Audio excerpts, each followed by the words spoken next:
잔혹한 전쟁에서 세상을 구한 후 강호는 전설처럼 살았어야 했다. 대신 그는 현대 세계의 소음에서 멀리 떨어진 얼어붙은 설원으로 사라지는 것을 택했다. 다른 사람들에게는 그가 몬스터로 가득한 위험한 곳에서 인생을 낭비하는 것처럼 보일 뿐이다. 하지만 강호가 그곳에 있는 것은 우연이 아니다. 그는 포기할 수 없는 무언가를 기다리고 있다. 오랜 지인인 심이 부산과 대구 근처에 새로운 몬스터 종이 나타나고 있다는 소식을 가지고 도착했을 때 강호조차도 주목할 수밖에 없었다. 이런 몬스터들은 대전쟁 이후로 나타난 적이 없기 때문에 그것만으로도 상황은 충분히 위험했다. 하지만 강호가 그 외로운 땅에 남아있는 진짜 이유는 훨씬 더 깊다.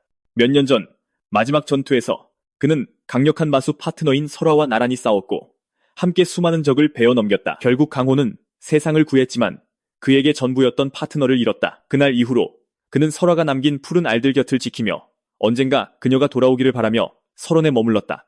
바로 그날 새해가 밝아오고 있었고 설화가 죽은 지 30년이 되는 해였다. 그리고 눈 속에 앉아있는 동안 요정들까지 나타나 강호와 함께 새해를 축하했다. 타이머가 새해를 알리는 새벽 12시를 가리키자 알이 빛나기 시작했고 놀랍게도 알이 부화했다. 설화와 꼭 닮은 생명체가 알에서 나오자 강호는 큰 충격을 받았고 그가 처음 설화를 만났던 곳도 바로 이 설원이었다는 것을 떠올렸다. 50년 전 강호가 아직 철원에 주둔하고 있을 때 그는 몰려드는 몬스터들로부터 도망치다가 처음으로 설화를 만났다. 혼돈의 와중에도 강호는 그 마수에게서 눈을 뺄 수 없었다. 그리고 현재 설화의 아이가 마침내 깨어났고 작은 여우는 강호의 어깨 위로 뛰어올랐다.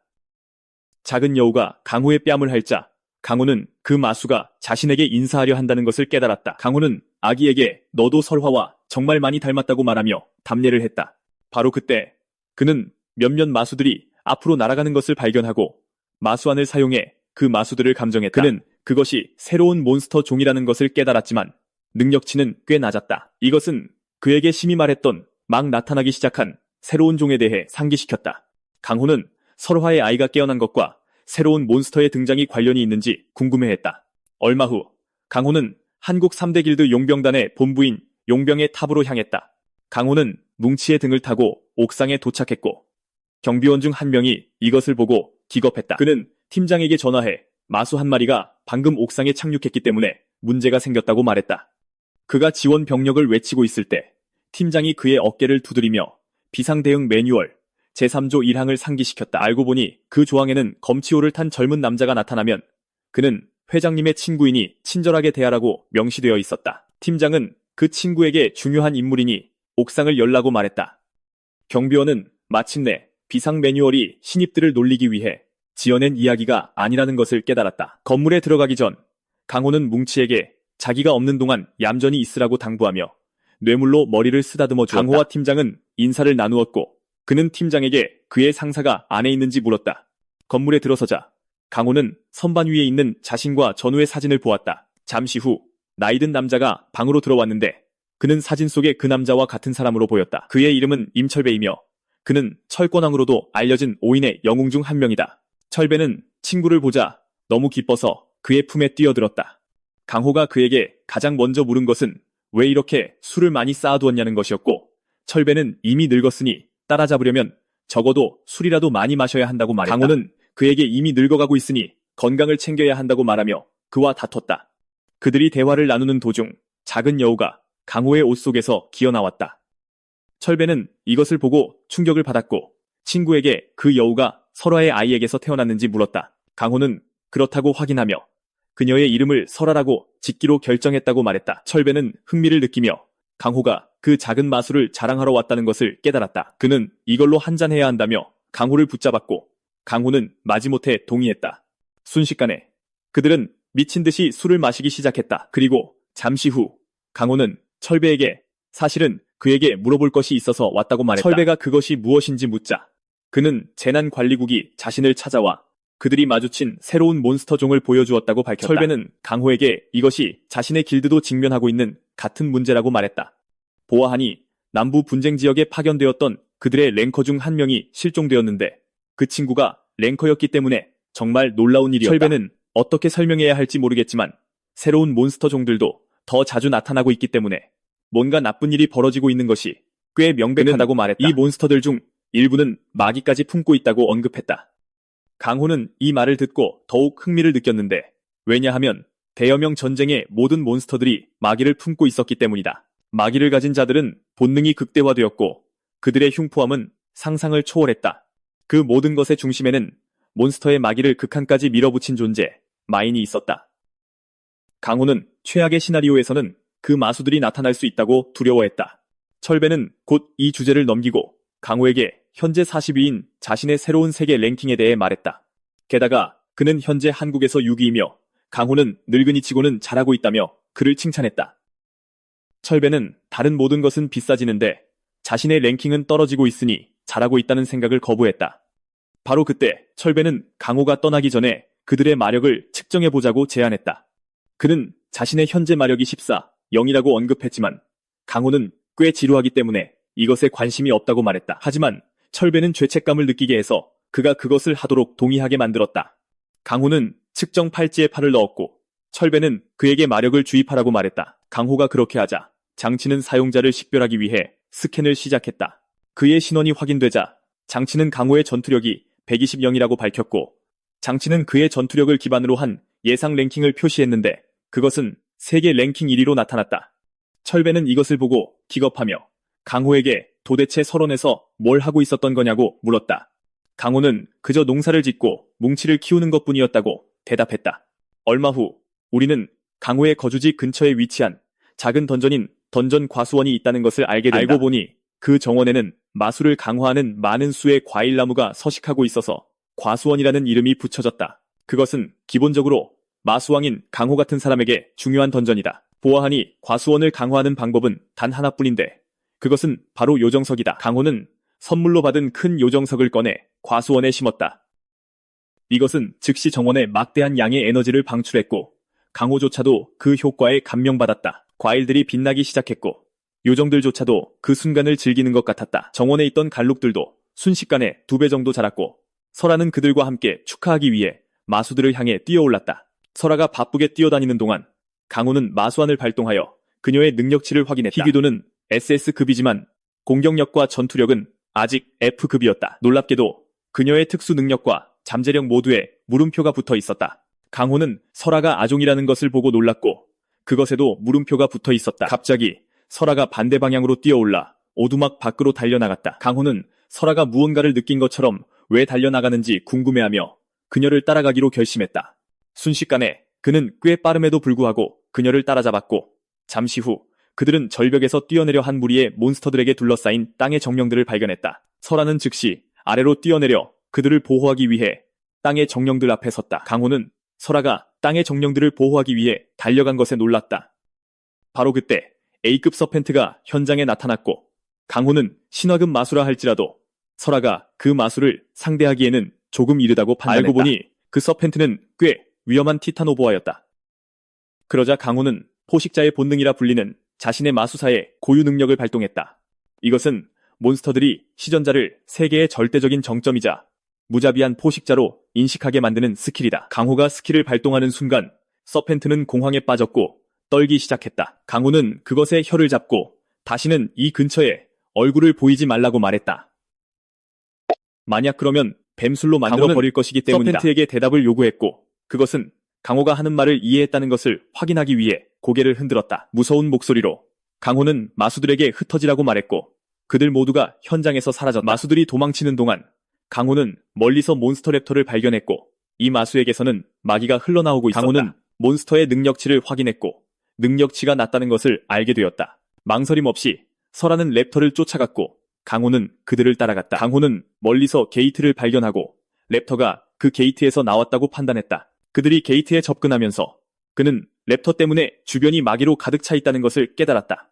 그들은 게이트 안으로 뛰어들었고 게이트에 들어서는 순간 강호는 주변에 사악한 기운이 있음을 감지할 수 있었다. 놀랍게도 설아는 게이트에 발을 들인 지 얼마 되지 않아 2번째 꼬리를 얻었다. 강호는 그녀의 능력치 보드에 표시된 정보를 읽고 설아의 성장이 방금 얻은 새로운 꼬리 덕분에 동족의 다른 개체들보다 1.5배 빠르다는 것을 깨달았다. 멀리서 마기를 품은 랩터 3마리가 나타났고 설아는 강호에게 랩터들과 놀아도 되는지 물었다. 강호는 설아가 그때의 설화와 똑같다는 것을 깨닫는다. 강호는 설화와 함께 훈련하며 수많은 전투를 함께 치르며 성장했던 것을 기억한다. 하지만 결국 그는 설화를 잃었다. 이 두려움 때문에 강호는 설화를 평범한 아이로 키우고 싶었지만 설화는 천성적으로 싸움을 좋아하는 아이인 것 같다.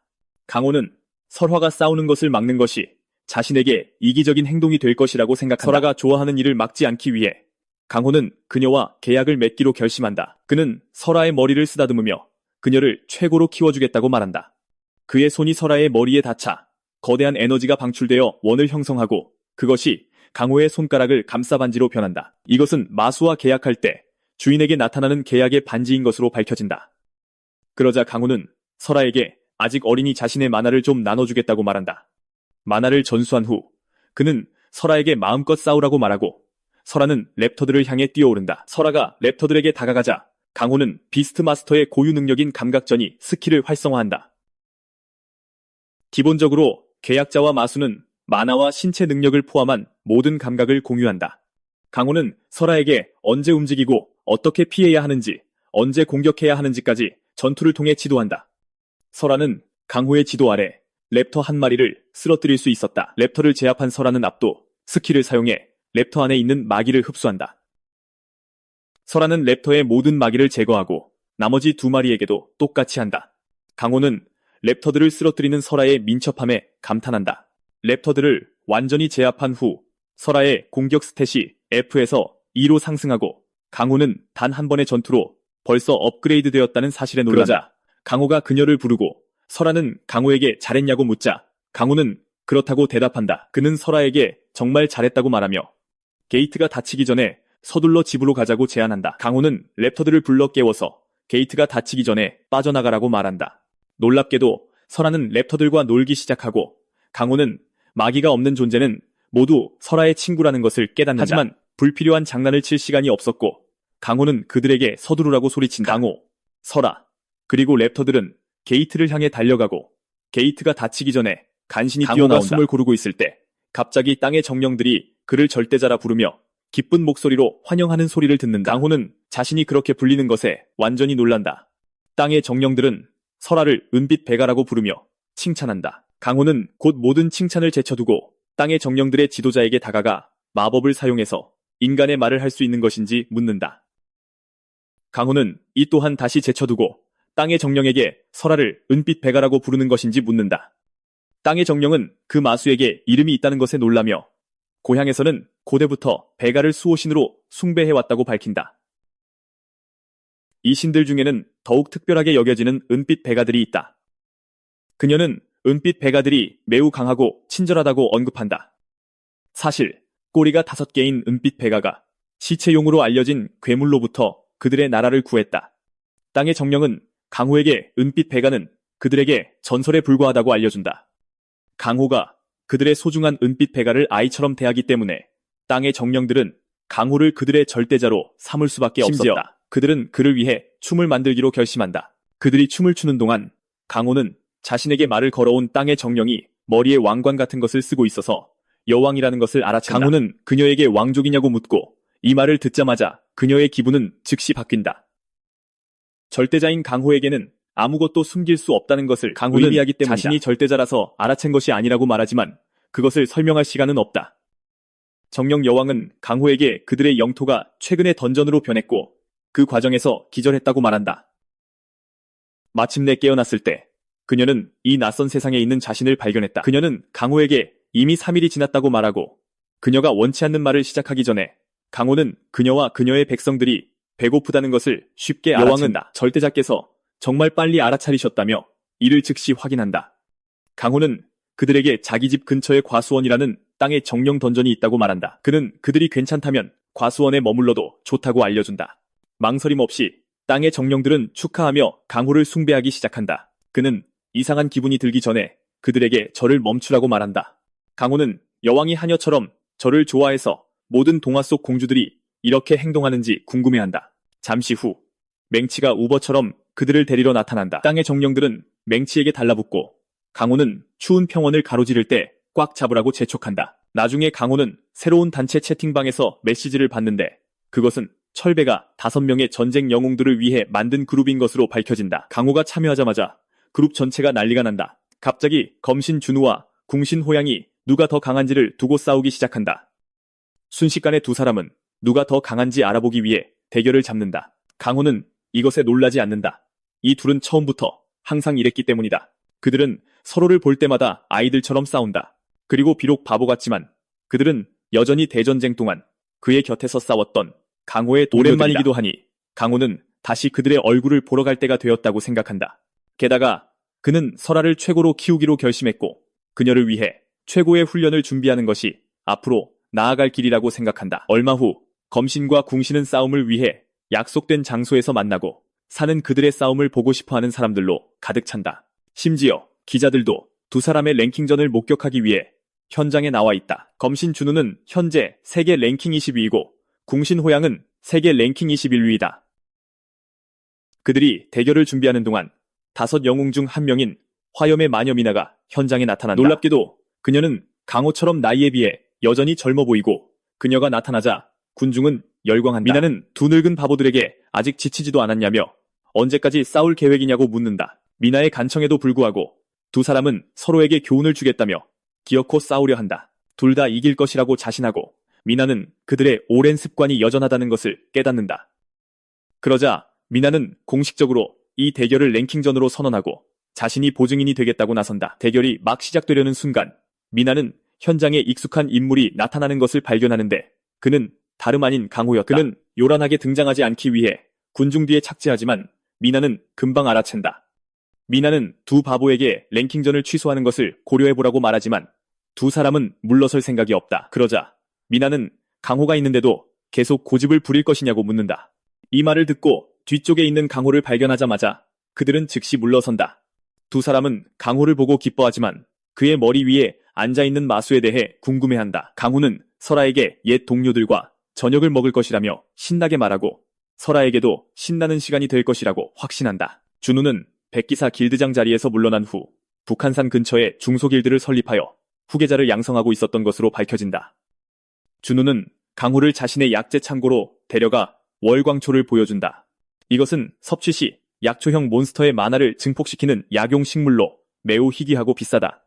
설아는 그 식물에 호기심을 보이며 심지어 물어보려고 하지만 강호는 그것이 올바른 섭취 방법이 아니라고 알려준다. 설아의 사랑스러운 모습에 감명받은 준우는 강호에게 설아를 제대로 키울 수 있도록 월광초를 전부 가져가도 좋다고 말한다. 한편 호양은 밖에서 기다리며 점점 초조해지고 있다. 그는 강호에게 창고 전체를 털어가라고 소리치지만 준우는 강호에게 필요한 모든 것을 줄 준비가 되어 있다고 말한다. 강호는 준우에게 선물에 감사하다고 말하고 준우는 정말 감사하다면 자주 찾아오라고 말한다. 바로 그때 호양은 강호에게 15년 만에 만났으니 마실 술을 대량으로 준비했다고 말한다. 준우는 강호가 철배와 술판을 벌였다는 소식을 들었기 때문에 이에 찬성한다. 강호는 그들을 놀리기로 결심하고 왜 철배를 포함하여 그들만 세월이 흐르면서 외모가 변했는지 묻는다. 두 사람은 이 질문을 무시하고 술판부터 시작하자고 제안한다. 다음 날 강호는 서울은행으로 향하고 은행에 들어서는 순간 직원이 공손하게 인사하며 VVP룸으로 안내하겠다고 말한다. 강호는 그 남자에게 미친 듯이 저라는 것을 멈추라고 간청하며 만화석을 인출하러 왔다고 말한다. 설아는 혼란스러워하며 그 돌이 무엇에 쓰는 것인지 묻는다. 그는 설아에게 쇼핑을 하려면 필요한 돈 같은 것이라고 말해준다. 직원은 강호에게 만화석 보관실은 예전 그대로이며 마음대로 사용해도 좋다고 알려준다. 얼마 후 강호는 보리를 마친다. 그리고 그가 입구 쪽으로 걸어갈 때 오토바이를 탄 조직원이 멀리서 그를 발견한다. 그는 은행 안의 사람들이 평상복 차림의 강호에게 절하는 것을 알아챈다. 그는 즉시 사람들이 강호 옆에 서 있는 정장 차림의 남자에게 절하고 있다고 추측한다. 그는 왜 그 남자에게 절하는지 알아보기로 결심하고 만화 감지 렌즈를 활성화한다. 이것은 물체를 투과하여 만화석의 등급과 감지된 만화를 표시하는 장치이다. 장치는 정장 차림의 남자가 손에 든 서류 가방에 C급 만화석 2개와 3급 만화석 3개를 가지고 있다고 알려준다. 그는 이것이 어느 정도 수준이 낮기 때문에 완전히 만족하지는 못합니다. 그는 마지못해 강호의 주머니를 확인하고는 놀랍게도 S급 만화석 3개가 주머니에 있다는 것을 깨닫습니다. 게다가 A급 만화석 2개와 B급 만화석 5개도 있습니다. 그 남자는 강호가 기본적으로 16억 원의 현금을 아무렇지 않게 들고 다니는 것을 보고 경악합니다. 그는 강호가 S급 헌터인지 알아보기 위해 그의 랭크를 확인하기로 하지만 장치로는 강호의 만화를 측정할 수 없었습니다. 이 때문에 그는 강호가 비각성자라고 결론 내립니다. 강호가 은행에서 멀어지자 그는 주변에 경호원도 없으니 완벽한 표적을 찾았다고 생각합니다. 그는 곧바로 보스에게 연락해 대박을 찾았다고 알립니다. 그는 보스에게 강호를 계속 추적할 것이라고 알리고 강호는 그저 자신의 일을 계속합니다. 잠시 후 그는 한 독특한 건물로 들어가는데 그곳에서 15년 만에 강호가 찾아온 것에 놀란 한 수인 여성을 만납니다. 알고 보니 그녀는 멍치를 알고 있었고 강호에게 이번에는 무엇을 키울 계획인지 묻습니다. 강호는 은백송곳니를 키우고 싶다고 답하고 수인 여성은 즉시 그것이 설화의 후손임을 알아챕니다. 강호는 이를 확인해주지만 설화는 아종이기 때문에 설화와는 조금 다르다고 알려줍니다. 그 여성은 이 말을 듣고 놀라는데 그녀의 오랜 세월 동안 신화 속 마수의 아종을 보는 것은 이번이 처음이기 때문입니다. 그녀는 이렇게 특별한 것을 볼 수 있는 귀한 기회를 준 강호에게 감사 인사를 합니다. 그 여성은 강호에게 설화를 정말 잘 키워달라고 말합니다. 그 여성과의 만남 후 강호가 거리로 나서자 설하는 거리가 온통 수인들로 가득 찬 것을 알아챕니다. 설하는 강호에게 왜 보이는 사람들이 다른지 묻고 강호는 뮤 대륙이라는 다른 차원에서 다양한 종족들이 지구로 넘어왔다고 설명합니다. 보아하니 그들이 현재 걷고 있는 거리는 그들의 문화를 보존하기 위한 거주지로 만들어진 것이었습니다. 알고 보니 미나도 그들 중 한 명이었고 그녀는 일생의 80%를 젊은 모습으로 사는 마법 종족 출신입니다. 드워프 역시 뮤 대륙에서 온 또 다른 종족으로 예상대로 대장 기술에 특화된 종족입니다. 드워프의 지도자인 스미스는 멀리서 강호를 발견하자마자 몇 년 동안 보지 못했기 때문에 그를 환영하기 위해 달려옵니다. 스미스는 강호를 작업장으로 안내하며 찾고 있던 것을 모두 찾았는지 묻습니다. 강호는 이에 대해 확답을 주지 않고 스미스에게 그 역시 바빴는지 묻습니다. 스미스는 백야 기사단과 나파 길드가 항상 작업을 의뢰하기 때문에 할 일이 항상 있다고 말합니다. 그러자 강호는 스미스에게 부탁할 것이 있다며 오러 블레이드라고 알려진 그의 팔찌를 보여줍니다. 강호는 그에게 오러 블레이드를 봐달라고 말하지만 스미스는 바빠 보입니다. 하지만 스미스는 강호의 작업이 항상 최우선이기 때문에 다른 모든 요청은 제쳐둘 것이라고 알려줍니다. 알고 보니 다른 드워프들도 그들의 지도자와 같은 생각이었습니다. 강호는 드워프들이 기억하던 그대로여서 멋쩍게 웃습니다. 한편 갱단 습격조는 이미 강호가 밖으로 나오기를 기다리며 그를 기습할 준비를 하고 있었습니다. 얼마 지나지 않아 대장장이는 팔찌 개선 작업을 마치고 최대 출력도 높였기 때문에 그의 만화를 감당할 수 있을 것이라고 알려줍니다. 스미스는 강호에게 시험해보고 싶냐고 묻지만 강호는 곧 시험해볼 기회가 있을 것이라며 거절합니다. 잠시 후 그가 드워프의 작업장에서 나오자 한적한 거리를 걷는 동안 갱단이 은신처에서 튀어나와 그를 포위합니다. 강호는 이미 그들의 존재를 알고 있었기 때문에 놀라지 않고 그저 그들이 모두 나왔는지 알고 싶을 뿐입니다. 갱단 두목은 강호 같은 비각성자가 허세를 부리는 것에 놀랍니다. 강호는 자신을 비각성자라고 부르는 것을 믿을 수 없어 측정 가능한 만화 한 개가 10만이 개의 만화 탐지 렌즈를 사용하냐고 묻습니다. 갱단 두목은 이를 확인하고 속으로는 궁지에 몰린 사람치고는 강호가 너무 여유로워서 이미 걱정하고 있습니다. 그 남자는 국내의 전투력이 10만이 넘는 각성자는 3명뿐이라는 것을 알고 그 3명을 모두 알기 때문에 강호는 그중 한 명이 아니라고 확신합니다. 잠시 생각한 후 그는 강호가 위협이 되지 않는다고 결론 내리고 부하들에게 강호를 공격하라고 명령합니다. 그들이 어리석은 결정을 내렸으니 강호 또한 명백히 일방적인 전투를 준비하며 오러 블레이드를 꺼내듭니다. 그에게 달려든 1000무리는 모두 베어나가고 두목은 충격에 빠집니다. 당황하며 그는 렌즈를 사용해 강호의 만화를 측정하려고 합니다. 하지만 이전과 마찬가지로 측정 불가 표시가 뜨고 이때 그 남자는 강호의 전투력이 실제로 10만을 넘을지도 모른다고 믿기 시작합니다. 그가 여전히 강호에게 누구냐고 묻고 있을 때 강호가 그의 머리를 가격해 그가 쓰고 있던 측정 렌즈를 박살냅니다. 갱단을 무력화시킨 후 강호는 휴대폰을 확인하고 그들이 모두 수배 중이라는 것을 깨닫습니다. 갱단의 두목은 명이고 그는 전 백야 기사단의 간부였지만 나중에는 강도, 납치, 심지어 살인까지 저질렀습니다. 강호는 이에 놀라며 그에게 꽤나 바쁘게 지낸 것이 분명하다고 말합니다. 강호가 얼마나 위험한지 본명은 명백히 강호를 상대할 수 없기 때문에 탈출할 생각을 합니다. 그는 즉시 자신의 고유 능력인 암살 기술을 활성화합니다. 이로 인해 그의 힘이 강화되고 그는 공중으로 뛰어올라 현장에서 도망칩니다. 알고 보니 명은 자신의 능력을 사용하는 동안 적에게 잡힌 적이 한 번도 없었기 때문에 아무도 자신을 잡지 못할 것이라고 확신합니다. 갑자기 옆에서 그가 한때 전 백야 기사단 간부였다는 것에 대해 이야기하는 강호의 목소리가 들립니다.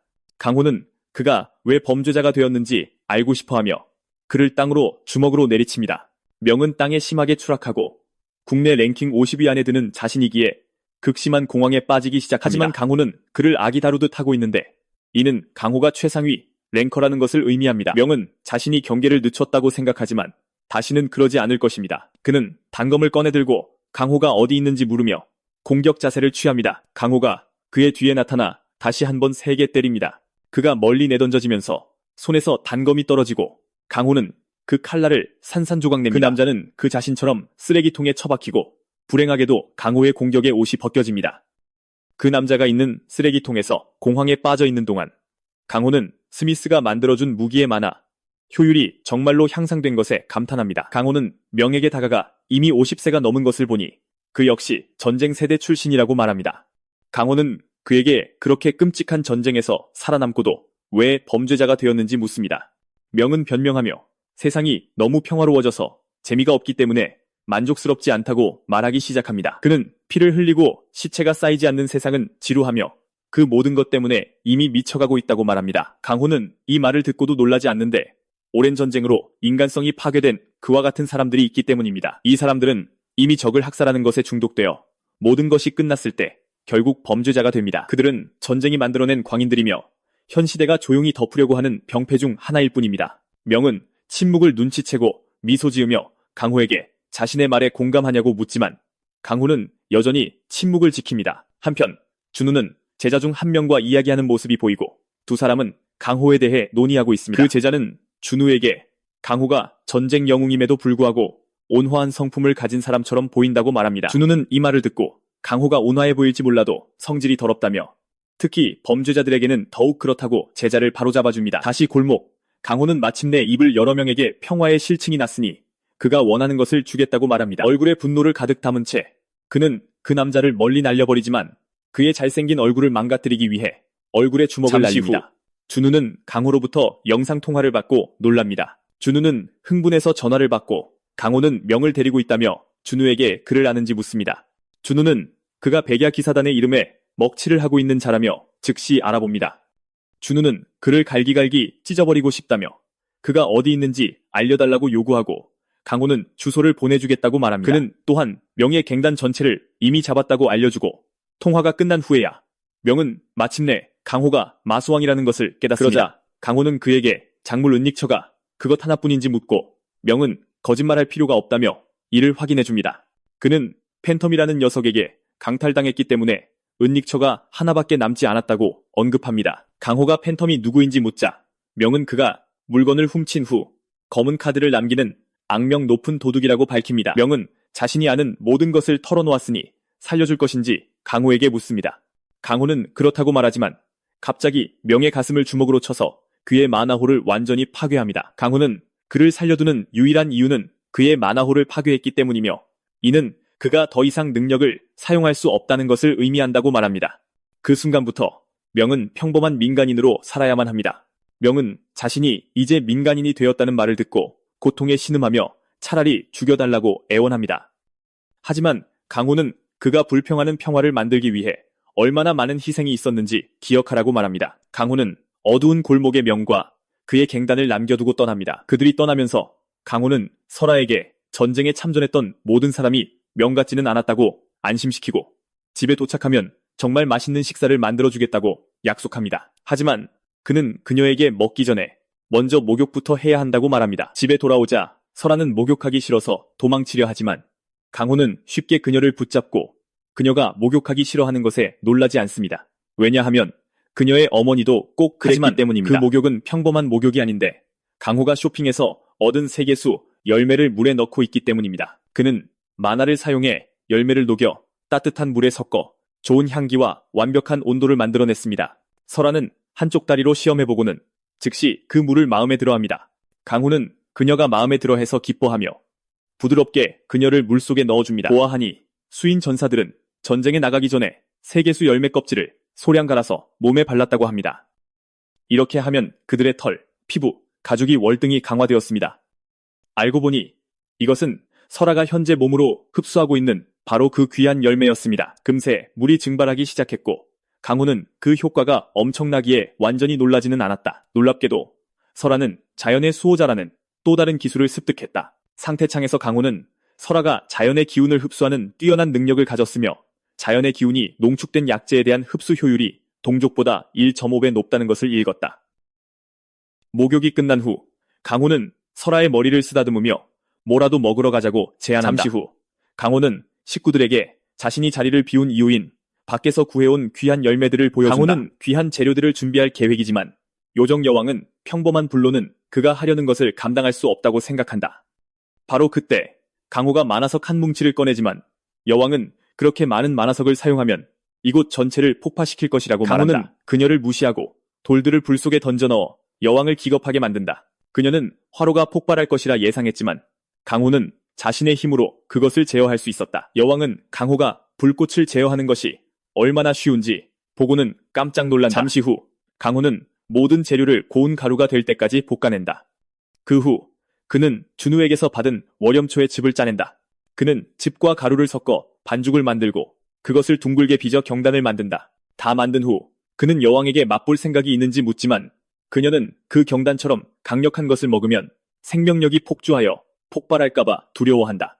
여왕은 그 경단이 특별히 설아를 위해 만들어졌다는 것을 알아차리고 설아는 벌써 침을 흘리고 있다. 강호는 경단이 그녀를 위한 것이라고 확인시켜주지만 효과가 강하기 때문에 지금은 하나만 먹을 수 있다고 말한다. 설아가 경단을 맛보는 순간 그녀는 엄청난 만화가 몸속을 흐르는 것을 느끼고 이제껏 느껴본 중 최고의 기분이라고 기쁘게 선언한다. 이 덕분에 그녀의 방어력은 F등급에서 2등급으로 올라갔다. 게다가 그녀는 이전 크기에 거의 2배로 커져서 요정들을 완전히 경악하게 만들었다. 이 일이 끝난 후 설아와 강호는 달리기 위해 집 밖으로 나선다. 강호는 설아가 약을 잘 흡수하는 것을 기뻐했고 그녀의 성장은 설아보다도 훨씬 빨랐다. 강호는 설아가 어렸을 때 똑같은 절차를 밟았다면 어떻게 되었을까 궁금해한다. 그러자 그는 자신이 설아를 키울 때 사실 아무것도 몰랐다는 것을 깨닫는다. 그들이 한 것이라고는 함께 달리고 싸우는 것뿐이었다. 그는 그녀가 배부를 때까지 먹이지도 못했고 아플 때 제대로 쉬게 해주지도 못했다. 강호는 자신이 설아를 잘 키웠더라면 상황이 더 나았을지도 모른다고 후회하기 시작한다. 하지만 이것이 바로 그가 설화의 죽음 이후 마수들을 더욱더 연구한 이유였다. 강호는 설화에게 해주지 못했던 모든 것을 그녀의 아이에게 해주겠다고 조용히 약속한다. 그들이 눈 속에서 놀 때 설아가 강호의 품에 뛰어들고 이때 강호는 그녀의 몸무게가 훨씬 더 늘었다는 것을 깨닫는다. 강호는 이 사실에 너무나 기뻐서 설아에게 그녀를 최고로 만들고 절대적인 호사를 누리게 해주겠다고 말한다. 놀이가 끝난 후 강호는 멍치를 데리러 가자고 제안한다. 16년 전 한 노인이 짙은 눈 속에서 털뭉치처럼 보이는 새끼 멍치를 발견했고 그는 즉시 그 새끼가 무리에게 버려졌다는 것을 알아차렸다. 노인은 멍치에게 따뜻하게 말을 걸며 곧 이 지역 주변에 철조망이 설치되어 나중에 떠나는 것이 불가능해질 것이니 동족을 따라가라고 멍치가 얼마나 취약한지를 보고 노인은 미래에 그가 고통받는 것을 막기 위해 그를 죽일 생각을 한다. 그가 멍치를 처리하기 위해 단검을 꺼내려던 순간 그는 그의 귀여운 눈을 보게 되고 이는 즉시 그의 마음을 바꾸게 한다. 단검 대신 그는 자신이 먹을 육포를 꺼내고 멍치는 고마움의 표시로 남자의 코를 핥으며 행복하게 그것을 먹는다. 이 일이 있은 후 노인은 떠났지만 멍치는 같은 자리에 남아 있었다. 그리고 노인이 다시 돌아왔을 때 그는 달려가서 그를 껴안았다. 그날 이후로 멍치는 노인의 보살핌 아래 남았고 멍치는 빠르게 성장했다. 어느 즐거운 날 노인은 그를 커다란 재미 덩어리에 비유했고 이때 마침내 그의 이름을 멍치라고 지어주었다. 노인은 심지어 앉아서 멍치와 대화를 나누며 대전쟁 때 가족을 잃고 홀로 떠돌게 되었다고 말해준다. 설상가상으로 그는 다른 세계에서 얻은 풍토병으로 고통받고 있다. 남자는 멍치가 사실상 자신의 불구대천의 원수인 마수의 새끼임에도 불구하고 그를 보았을 때 죽이기가 얼마나 힘들었는지에 대해 이야기한다. 남자는 멍치에게서 자신의 어린 시절 모습을 보았고 그래서 그와 마음이 통했다고 믿는다. 그들이 이러는 와중에 남자가 갑자기 고통스럽게 가슴을 부여잡고 심하게 기침하기 시작한다. 멍치는 이것을 보고 음식을 사냥하러 달려나가는데 여태껏 항상 노인이 해왔던 일이었다. 그가 돌아왔을 때 노인은 쓰러져 있었고 멍치는 공황에 빠졌다. 그는 도움을 받을 수 있는 유일한 곳이 노인이 가지 말라고 경고했던 산 아래라는 것을 알고 있다. 위험함에도 불구하고 멍치는 도움을 찾아야 하기 때문에 산 아래로 내려가기로 결심한다. 그가 군 주둔지에 도착하자마자 군인들은 경보를 울리고 즉시 멍치를 포위한다. 그들은 그가 아직 새끼이기 때문에 어미가 근처에 있을 것이라고 추정한다. 망설임 없이 그들은 멍치를 공격하지만 멍치는 단지 죽어가는 친구를 위한 도움을 원할 뿐이다. 해명할 기회도 없이 멍치는 사방에서 공격을 받는다. 그는 그들의 공격을 피하려고 노력하지만 공격은 계속해서 쏟아진다. 그리고 마음속 깊은 곳에서는 이미 누군가가 자신을 도와주기만을 간절히 바라고 있다. 군인들은 마침내 그를 무력화시키고 그들이 그를 끝장내려던 바로 그 순간 강호가 나타난다. 군인들은 강호에게 그들이 새끼를 감당할 수 있으니 관여할 필요가 없다고 말한다. 하지만 강호는 군인들에게 근처에 성체가 없으므로 그 새끼는 낙오된 것이라고 말한다. 그는 그들에게 물러서라고 말하고 자신이 처리하겠다고 한다. 강호가 새끼에게 눈을 돌리는 순간 그는 도움이 필요하다는 것을 깨닫고 그의 힘을 되찾도록 몸에 만화를 주입한다. 그러자 멍치는 강호를 노인이 누워있는 곳으로 이끈다. 강호는 노인이 뮤대륙의 풍토병으로 고통받고 있으며 이는 그의 심장에 뿌리내린 감당할 수 없는 양의 만화 때문이라는 것을 알아차린다. 강호는 남자의 가슴에 손을 얹고 그에게 만화를 주입하기 시작하며 멍치 같은 용감한 친구가 있어서 운이 좋다고 말한다. 잠시 후 노인이 깨어나고 멍치는 그의 품에 뛰어든다. 두 사람은 서로를 얼마나 아끼는지 보여주며 함께 감동적인 순간을 나눈다. 현재로 돌아와 멍치는 노인의 무덤을 찾아온 것이었다. 죽기 전에 노인은 멍치를 강호의 손에 맡겼었다. 노인이 죽은 후 멍치는 항상 그의 무덤에 찾아왔다.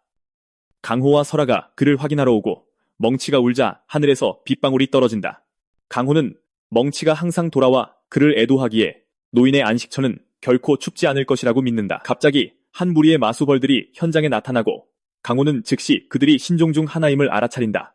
강호는 마수의 눈을 사용해 벌들을 감정하고 그들의 설명에 따르면 그들은 지배자에게 맹목적으로 복종하는 것으로 보인다. 분명히 그들은 무리로 행동할 때 더 강하다. 벌 중 하나가 설아에게 더 가까이 날아가자 그녀는 즉시 입으로 그것을 붙잡아 마귀를 빨아들인다. 이 과정에서 벌은 거대한 침으로 설아를 쏘려 하지만 부딪히자마자 산산조각 난다. 강호는 이에 놀라지만 세계수 열매 목욕 덕분에 설아의 피부가 더 단단해졌다는 것을 깨닫는다. 강호는 그 침을 분석하고 마비독을 포함하고 있다는 것을 알아내는데 이것이 크기에 비해 등급이 높았던 이유였다. 이런 상황이므로 강호는 그 벌들을 처리해야 한다고 판단한다. 그는 호랑이 위에 올라타 벌들을 따라가라고 말한다. 그들이 추운 평원을 달리는 동안 강호는 그 지역에 민간인 정착지가 없다는 것에 안도한다. 하지만 그는 벌들의 식욕에 대해 걱정하는데 그들은 풀, 나무, 그리고 산 전체를 집어삼키는 수준으로 먹어치우기 때문이다. 그들은 마수의 시체를 먹는 것도 주저하지 않는다. 그 벌들은 음식이 떨어지면 언제든지 민간 지역을 공격할 수 있는 매우 잡식성인 생물이다. 그들이 얼마나 위험한지 때문에 강호는 그들이 대혼란을 일으키기 전에 완전히 박멸해야 한다고 결론 내린다. 잠시 후 그들은 검붉은 게이트를 발견하고 강호는 벌들이 게이트로 쏟아져 들어가는 것을 보는데 이는 그들의 둥지가 그곳에 위치해 있음을 의미한다. 이에 더해 그는 게이트가 붉기 때문에 레이드급 게이트로 간주된다는 것을 알아차린다. 분명히 그와 멍치는 그때 그 게이트에서 고전했지만 그는 이번에는 준비가 되었다고 믿는다. 망설임 없이 그들은 붉은 게이트로 뛰어들고 순식간에 한 무리의 벌들이 그들을 향해 돌진해온다. 강호는 그들을 막기 위해 자신의 만화를 방출한다.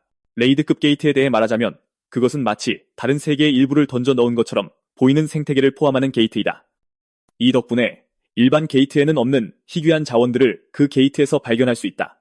하지만 붉은 게이트에서 발견되는 마수들은 일반적인 것들보다 훨씬 더 위험하고 강하다. 바로 그때 강호는 멀리서 또 다른 벌무리를 보는데 이것들은 이전에 본 것들보다 3배는 더 커 보이고 3배의 마기를 가지고 있다. 공격적인 벌들이 강호를 향해 돌진하지만 그는 게이트 밖에서 발견한 것들보다 훨씬 강하다는 것을 확인하며 첫 번째 공격하는 벌을 쉽게 베어버린다. 여지없이 강호는 거대한 벌들이 이곳을 보호하는 자들이라고 알아차린다. 벌들이 그들을 덮칠 준비를 할 때 강호는 감각전이 기술을 활성화한다. 이것은 계약자와 마수가 만화와 신체 능력을 포함한 동일한 감각을 공유하게 하는 기술이다. 강호 역시 힘껏 벌들을 향해 도약하여 자비 없이 베어버린다. 설아가 벌 중 하나를 공격하고 물려고 하지만 벌은 그녀의 소나귀에서 벗어나는데 성공한다. 강호는 그녀에게 벌이 아직 그녀의 입에 비해 너무 커서 붙잡을 수 없었던 것이라고 놀린다. 싸움이 계속되면서 강호는 벌들이 끝이 없다는 것을 깨닫지만 갑자기 멀리서 강력한 마력이 느껴진다. 그는 벌집으로 가서 확인해보기로 결심한다. 그는 맹치의 등에서 뛰어내려 강력한 힘과 우러 블레이드를 합쳐 길을 막는 모든 벌들을 베어버린다. 거대한 벌들을 처리한 후 마침내 벌집에 도달하고 벌들이 지키고 있던 것이 바로 그것임을 알아챈다. 벌집에서는 엄청난 마력이 뿜어져 나와 흘러넘치고 있다. 강호는 벌집으로 돌진하고 놀랍게도 벌집 안에 편안하게 앉아있는 이상한 형체를 발견한다. 그 모습과 몸에서 뿜어져 나오는 기운으로 보아 강호는 마침내 마족이 다시 나타났다는 것을 깨닫는다. 바로 그때 강호는 마족이 자신이 얼마나 망했는지 중얼거리는 소리를 듣는다. 충격적이게도 강호는 마족의 언어를 들을 수 없어야 했다. 그리고 마족은 강호가 자신의 말을 들을 수 있다는 것을 알아차린 순간 정식으로 예를 갖추기로 한다. 그는 자신을 한때 마계 서열 사위였던 테오 카미간이라고 소개한다.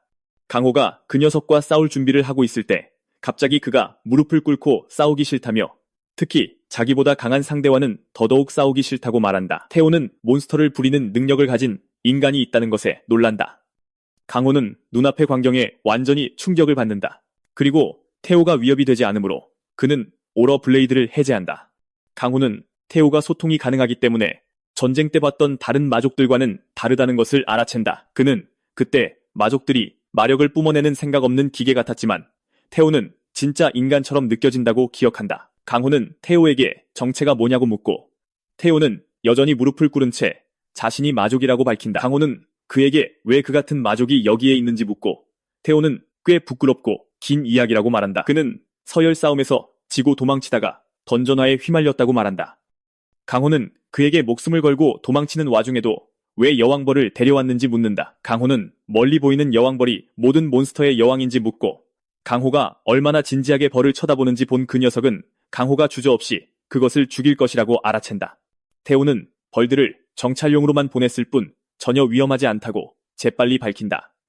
테오는 벌의 머리를 쓰다듬어 얼마나 온순한지 증명하고 벌은 엄청난 마력을 방출하며 화석 상태가 된다. 강호는 이것을 보고 충격을 받고 테오는 방금처럼 여왕벌을 화석화시키면 꽃가루를 먹지 않고도 살 수 있어 누구에게도 해를 끼치지 않을 것이라고 테오는 설명한다. 강호에게 그 벌은 어릴 때부터 키운 아이이므로 반드시 책임질 것이라고 말한다. 그가 한창 설명하는 중에 설아가 그의 다리를 물어 그 안에 있는 압도적인 마력을 빨아들인다. 설아는 너무나 즐거워해서 테오를 기겁하게 만든다. 마력을 먹이로 삼는 마수는 처음 보기 때문이다. 강호는 테오가 실제로 위험하지는 않지만 가장 위험한 것은 그가 말한 마계라는 것을 깨닫는다. 테오가 마계 서열 사위였기 때문에 강호는 그 녀석이 정보를 캐내기에 적합한 인물이라고 믿는다. 하지만 강호는 마신의 힘을 결코 잊을 수 없다고 생각하며 테오가 반응하기도 전에 그에게 돌진한다. 그는 테오의 가슴을 치며 만약을 위해 마나 코드를 봉인해야겠다고 말한다. 테오는 땅에 쓰러지고 마침내 힘을 되찾았을 때 자신의 마력이 사라졌다는 것을 깨닫는다. 강호는 그 녀석에게 얌전히 따라오고 이상한 짓은 하지 말라고 말한다. 테오는 인간들이 원래 이런 건지 궁금해하며 동의한다. 한편 게이트 밖에서는 길드들이 바로 그때 준우의 제자 중 한 명이 현장에 나타나 즉시 강호를 알아본다. 반면에 킹은 여전히 거만하게 행동하며 백야 길드도 정화의식에 참여하는지 묻는다. 그는 킹을 무시하고 강호에게 돌아서서 며칠 전 준우와의 영상통화로 잠시 인사드렸다고 말하며 인사를 건넨다. 그는 자신을 백야의 이혁이라고 소개하는데 알고 보니 그가 현재 백야의 길드 마스터였다. 강호는 답례하며 정화의식이 이제는 일반적인 일이 되었다는 것에 놀라움을 표한다. 혁은 요즘은 이런 식으로 한다고 말하며 이를 확인해준다. 킹은 혁이 자신 같은 슈퍼스타를 무시한다는 것을 깨닫고 이미 분노하고 있다. 그는 혁에게 강호 같은 비각성자를 어떻게 아는지 묻는다. 하지만 그 이름이 곧 킹의 머릿속에 다시 울리고 그는 자신이 비스트 마스터 앞에 서 있다는 것을 깨닫는다. 바로 그때 혁은 강호가 미소 짓는 것을 보고 준우가 강호의 미소에 대해 했던 말을 기억해낸다. 그는 강호가 미소 지을 때마다 눈앞의 상대를 박살내기 직전이라는 뜻이니 항상 조심하라고 말했었다. 혁은 땀을 흘리기 시작하지만 반면에 킹은 자신에게 무슨 일이 닥칠지 모른다. 속으로 킹은 강호가 별 볼 일 없어 보인다고 욕하고 있다. 갑자기 그는 강호를 이기면 5대 영웅을 뛰어넘게 될 것이라는 터무니없는 생각을 한다. 킹은 강호를 공격할 준비를 하고 강호는 이것을 본 순간 그에게 진심으로 감사 인사를 한다. 킹은 강호에게 말할 필요 없다며 감사해야 할 사람은 바로 자신이라고 말하고 강호를 향해 세게 주먹을 휘두른다. 첫 타를 성공시켰다고 생각하는 순간 그는 갑자기 강호가 사라졌다는 것을 깨닫는다. 정신을 차리기도 전에 강호는 그를 던전으로 끌고 들어가 던전을 먼저 공략하고 싶어서 거만하게 굴었다는 것을 상기시킨다. 강호는 그를 던전 안으로 던져버리며 던전을 공략하라고 말한다. 킹은 땅에 처박히고 이렇게까지 박살난 것은 처음이라 완전히 놀란다. 강호는 처음에는 그들의 일에 끼어들고 싶지 않았지만 그가 자신을 믿었으니 어쩔 수 없다고 말한다. 강호는 킹에게 돌진하지만 킹은 간신히 일어서서 반격을 노린다. 강호는 쉽게 그의 머리를 잡아 땅에 처박으며 겸손해야 한다고 말한다.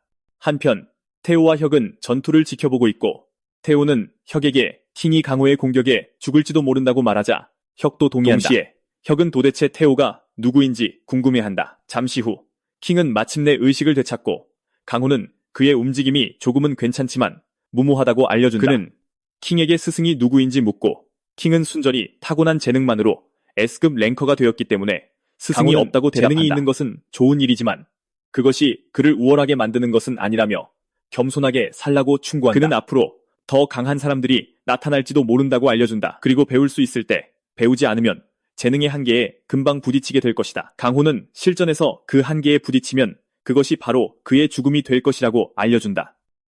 킹은 강호에게 자신이 그저 무지한 바보였냐고 묻고 강호는 먼저 스승을 찾으라고 충고한다. 강호가 여전히 그에게 조언하는 동안 킹은 SNS에 올릴 셀카를 찍기 위해 휴대폰을 꺼내든다. 강호는 그 녀석이 몸으로 깨닫게 해주기 전까지는 조언을 쉽게 받아들이지 않을 것이라는 걸 깨닫는다.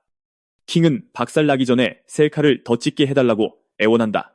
그들의 소동이 끝난 후 그들은 마침내 던전을 공략했다. 그리고 이 사건 이후 아무도 그가 강호인 줄 몰랐기 때문에 소셜미디어는 그가 누구인지에 대한 수많은 추측성 기사와 소문으로 넘쳐났다. 한편 마계와 마족에 대한 상세한 조사가 시작되었다. 강호의 집에서 태호는 강호에게 신문 받는 동안 날씨에 완전히 매료되어 있다. 알고 보니 태호는 서열 1위 마족인 바알과의 전투에서 패배하여 막대한 양의 마력을 빼앗겼다. 그는 나중에 인간계에 불시착했지만 인간계의 마족에 대해서는 잘 모른다. 하지만 인간계에 오기 약 일주일 전 그는 마계의 한 지역이 빠르게 던전으로 변하기 시작했다는 소식을 들었다. 그는 인간계의 완전히 다른 차원과 연결되는 던전이 있다는 것에 놀랐다고 말한다.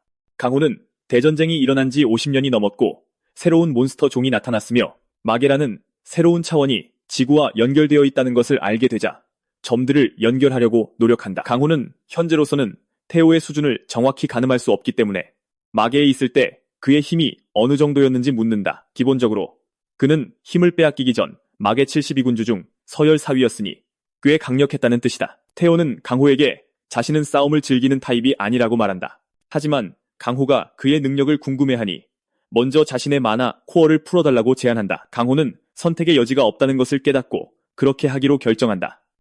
마력이 돌아오기 시작하자 태호는 강호에게 자신의 진정한 능력을 똑똑히 보라고 말한다. 속으로 강호는 태호가 이상한 짓을 하면 죽일 준비를 하고 있다. 태호가 자신의 힘을 완전히 통제하게 되자 그는 손을 들어 죽은 자들을 소환하고 이때 강호는 그 녀석이 네크로맨서라는 것을 깨닫는다. 태호는 시체를 재료로 사용하여 사형말을 만들고 지휘하지만 바알에게 모든 것을 잃었다고 말하며 이를 확인시켜준다. 강호는 이것이 소설에나 존재하는 능력이고 지구상에 이런 종류의 능력으로 각성한 각성자가 없었기 때문에 완전히 흥미로워한다. 태호가 여전히 즐기고 있을 때 설아가 그의 목에 뛰어들어 맛있는 마력을 더 뺏어간다. 태호는 설아가 기본적으로 자신의 마력을 빨아들이고 있다는 것을 깨닫고 고통의 비명을 지르며 이것이 강호가 자신의 마나 코어를 열어준 목적이었는지 알고 보니 궁금해한다. 그가 맞았다.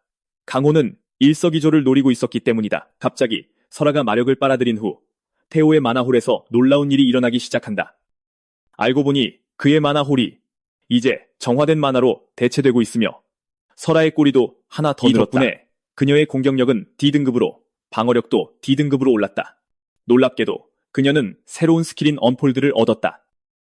두 번째 꼬리의 경우 꼬리의 두 번째 능력은 아직 잠겨 있으며 조건이 충족되어야만 해제될 것이다. 강호는 요정 여왕 요하나가 꼬리 5개를 가진 베가에 대해 언급했던 것을 기억해낸다. 강호는 설아의 꼬리가 요하나가 언급했던 베가처럼 계속 늘어날 수 있다는 것을 깨닫는다.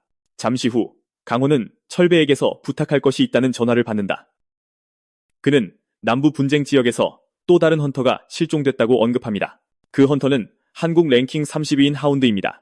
그리고 이 때문에 그들은 그 지역의 모든 병력을 철수시켰습니다. 강호는 이 소식에 놀라며 남쪽에서 도대체 무슨 일이 벌어지고 있는지 궁금해하기 시작합니다. 남부 분쟁 지역에 대해 말하자면 대구와 그 아래 부산 지역을 아우르는 곳입니다. 그곳으로 가는 마지막 관문은 바로 대전에 있는 것 같습니다. 대전이 안전하게 유지된 이유는 4대 명문 길드 중 하나이자 전통적인 마법 강자인 레바단 덕분입니다.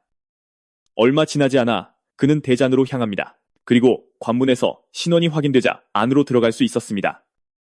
태호에 대해 묻자 강호는 병사에게 그를 그냥 조수라고 부르면 된다고 말합니다.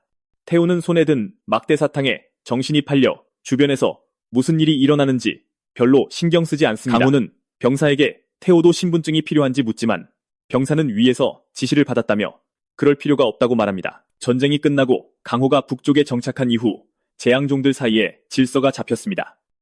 하지만 남쪽은 기본적으로 분쟁 지역이고 재앙종들이 정기적으로 나타납니다. 또한 몬스터들 사이에 치열한 영역 다툼도 끊이지 않았습니다.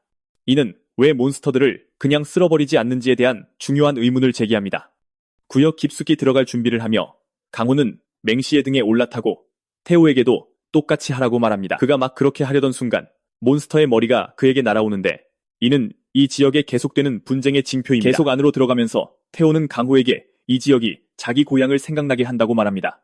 그는 강호에게 그들이 보고 있는 풀이 사방으로 열을 발산하는 히트그레스라고 말해줍니다. 기본적으로 히트그레스로 가득 찬 곳은 열대 우림을 만듭니다. 곧바로 뭉치와 시올라는 땀을 흘리기 시작했고 강호는 그들이 열대 기후가 처음이라 그들의 고충을 이해합니다. 잠시 후 강호는 멈춰서서 그 지점부터는 걸어가자고 제안합니다.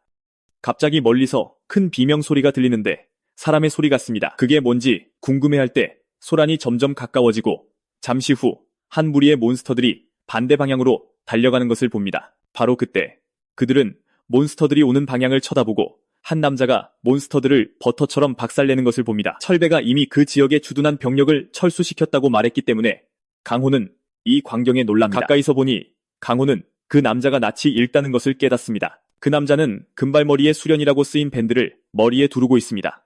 놀랍게도 그 남자는 다름 아닌 킹이었고 그는 분명히 수련을 진지하게 받았